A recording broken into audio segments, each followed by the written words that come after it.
अस्सलामुअलैकुम बुजुर्गों, भाइयों बहनों। खुदा की बख्शिश ने गुनाहों में एक लथड़े आदमी के लिए चिराग हदायत रास्ते के सामने रख दिया, यहाँ तक कि वो सुफिया के हल्के में शामिल हो गया। दरवेशों की बरकत और उनकी सच्ची बातों की वजह से उसकी बुरी आदत अच्छी में बदल गई। अगरचे उसने हवा व हिवस को छोड़ दिया, मगर ताना देने वालों की ज़बान उसके बारे में पहले की तरह ही चलती रही। उन्होंने कहा, वो अब भी पहले जैसा, और उसकी परहेजगारी पर इतबार नहीं किया जा सकता।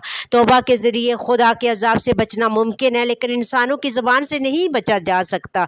तुम कब तक शिकायत करते रहोगे कि बदख्वाह और हासद मुझ गरीब की ऐब गोई करते हैं। कभी वो मेरा खून बहाने को उठते हैं और कभी मेरी बदख्वाही के लिए मिल बैठते हैं। नेकी करो और लोगों को बुराइयां करने दो, ये इससे बेहतर है कि तुम बुरे हो और लोग तुम्हें नेक समझते हैं। मैं अपने पड़ोसियों की नज़रों से छुपा हुआ हूँ, लेकिन अल्लाह मेरा ज़ाहिर और बातिन दोनों जानता है। आप मेरे चैनल को लाइक, शेयर, सब्सक्राइब करें। Thank you.